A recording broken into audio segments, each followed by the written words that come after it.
लालू प्रसाद यादव की बेटी रोहिणी आचार्य जो कि सारण छपरा से लोकसभा की उम्मीदवार हैं, उनका नामांकन रद्द हो सकता है। और अभी की सबसे बड़ी खबर पटना हाईकोर्ट से आ रही है और नामांकन रद्द कराने की मांग पटना हाईकोर्ट में अब पहुंच चुका है और पटना हाईकोर्ट इस मामले में सुनवाई करने वाला है। वहीं झारखंड के एक मंत्री के यहां से, महागठबंधन सरकार के मंत्री के यहां से 3,600 लाख रुपया ईडी ने बरामद किया था। अब इसकी जांच की आग बिहार पहुंच रही है और ऐसा लग रहा है कि लालू प्रसाद यादव का पूरा परिवार जेल जा सकता है। उनकी बेटी रोहिणी आचार्य का नामांकन रद्द हो सकता है। वहीं पप्पू यादव के बारे में भी एक बहुत बड़ी खबर आ रही है और पप्पू यादव एक बार फिर से पलट गए हैं। और आखिर पूरा मामला क्या है और आखिर इस सनसनीखेज मामले में लालू प्रसाद यादव के पूरे परिवार पर क्या विपत्ति आई है,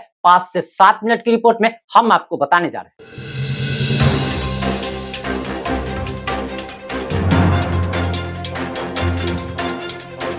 नमस्कार, मैं प्रिंस कुमार सिंह और आप देख रहे हैं पॉजिटिव इंडिया। अब वापस आते हैं अपनी खबर पर और सबसे पहले हम आपको बताने जा रहे हैं कि आखिर ईडी की जांच की आग अब लालू प्रसाद यादव के परिवार तक कैसे पहुंच रही है। उसके बाद हम आपको बताएंगे कि रोहिणी आचार्य का मामला आखिर पटना हाईकोर्ट क्यों पहुंचा है और पटना हाईकोर्ट इस मामले में सुनवाई करने के लिए भी तैयार हो चुकी है। वहीं हम सबसे बाद में आपको बताएंगे कि आखिर पप्पू यादव ने ऐसा क्या कर दिया है कि उनके पलटने की चर्चा चल पड़ी है और कहा जा रहा कि पप्पू यादव अपना ही फेंका हुआ थूक अब चाटने पर विवश हो चुके हैं। आखिर पूरा माजरा क्या है, पूरा माजरा इस रिपोर्ट में हम आपको बताने जा रहे हैं। आपको सबसे पहले जानकारी देते चले कि झारखंड में महागठबंधन की सरकार है और महागठबंधन सरकार के एक मंत्री हैं आलमगीर आलम। उनके पीए के नौकर के यहाँ ईडी छापा मारती है और ईडी जब छापा मारती है तो वहां से 3,600 लाख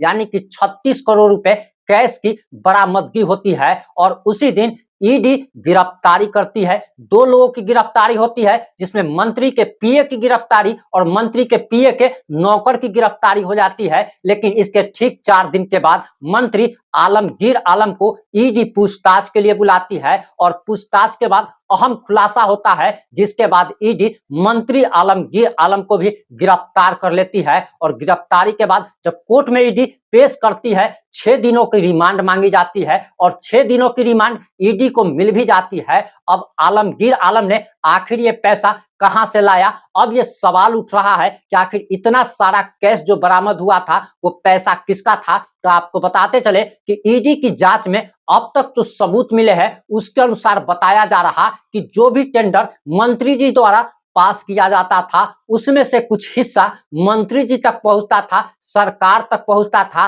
और आपको बताते चले कि लालू प्रसाद यादव की पार्टी महागठबंधन में शामिल है, सरकार में शामिल है और जांच की आग अब सारे मंत्रियों तक, गठबंधन के नेताओं तक पहुंच रही है। और ईडी अब बिहार में भी जांच करने वाली है। बताया तो यहां तक जा रहा कि ईडी कभी भी कई ठिकानों पर छापेमारी कर सकती है, कभी भी ये छापेमारी हो सकती है। वहीं आपको बताते चले कि एक बहुत बड़ी खबर और आ रही है, पटना हाईकोर्ट से आ रही है और बताया जा रहा कि रोहिणी आचार्य का नामांकन रद्द हो सकता है। वह अभी सारण छपरा से आरजेडी के सिंबल पर लोकसभा चुनाव लड़ रही है। और सबसे सनसनीखेज बात तो इसमें यह है कि 20 मई को यानी कि परसों वहां पर चुनाव होना है और परसों मतदान होना है, वोटिंग होना है। और 20 मई से पहले ही यह फैसला आने की संभावना जताई जा रही है। और यह फैसला बताया जा रहा कि चुनाव के दिन भी यानी कि जिस दिन मतगणना होगी उस दिन आ सकता है।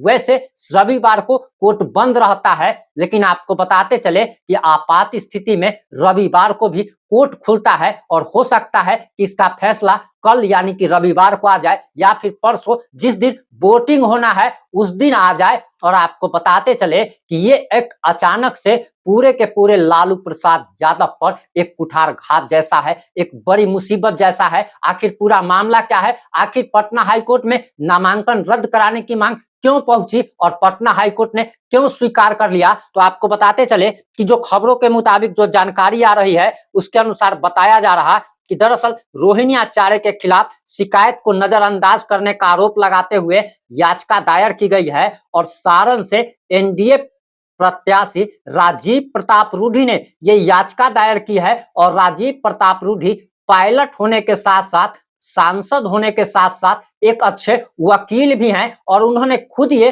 पटना हाईकोर्ट में याचिका दायर की है और बताया जा रहा कि बीजेपी प्रत्याशी राजीव प्रताप रूढ़ी ने प्रेस कॉन्फ्रेंस कर बताया कि हाईकोर्ट ने याचिका को स्वीकार कर लिया है। दरअसल बीजेपी ने सारण से आरजेडी प्रत्याशी रोहिणी आचार्य के नामांकन को रद्द कराने के लिए खिलाफ शिकायत राज्य के मुख्य निर्वाचन आयोग और सारण के रिटर्निंग अधिकारी के समक्ष की थी। शिकायत में कहा गया था कि रोहिणी आचार्य ने अपनी आय और चल संपत्ति को लेकर इनकम टैक्स रिटर्न के संबंध में हलफनामे में जो बताया है वह गलत जानकारी दी है और ये बताया जा रहा कि अपने हलफनामा में रोहिणी ने अपने इनकम को लेकर वर्ष 2022 और 23 के रिटर्न में 3,16,360 रुपए, 21 और 22 में 1,67,840 रुपए, 2020 और 21 में 4,030 रुपए और 19 और 20 में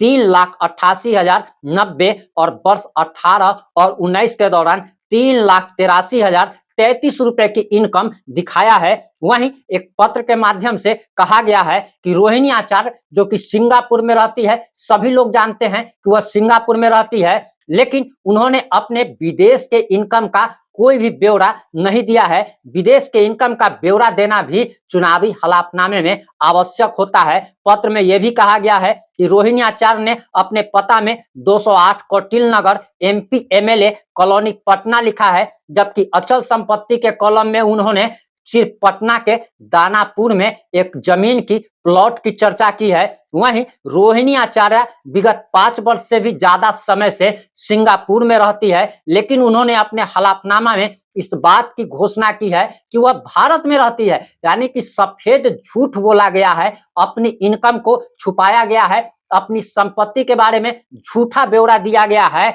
और इस बात के लिए ही अब उनके खिलाफ याचिका दायर की गई थी, जिसे पटना हाईकोर्ट ने स्वीकार कर लिया है। यहां तक कि उन्होंने अपने पासपोर्ट के स्टेटस के संबंध में भी हलफनामा में जानकारी नहीं दी है और इसी को लेकर अब यह पूरा मामला पटना हाईकोर्ट पहुंच चुका है। और आपको बताते चले कि अंतिम समय में रोहिणी आचार्य का नामांकन रद्द हो सकता है, क्योंकि याचिका जो पटना हाईकोर्ट में खुद राजीव प्रताप रूढ़ी ने दायर की है उसमें सारे तथ्य और सबूत भी पेश कर दिए गए हैं, यानी कि लालू परिवार पर एक के बाद एक बड़ी मुसीबत आती जा रही है। वहीं आपको पप्पू यादव के बारे में जानकारी देते चले कि पप्पू यादव एक बार फिर से पलट गए हैं। जो पप्पू यादव पूर्णिया में बाप माय चिल्ला रहे थे, कह रहे थे कि तेजस्वी यादव ने उनके सीने में खंजर घोंपने का काम किया है, तेजस्वी यादव ने उनकी राजनीतिक करियर को समाप्त करने की कोशिश की है। वो पप्पू यादव का एक बहुत बड़ा बयान आया है और उन्होंने कहा है कि वह रोहिणी आचार्य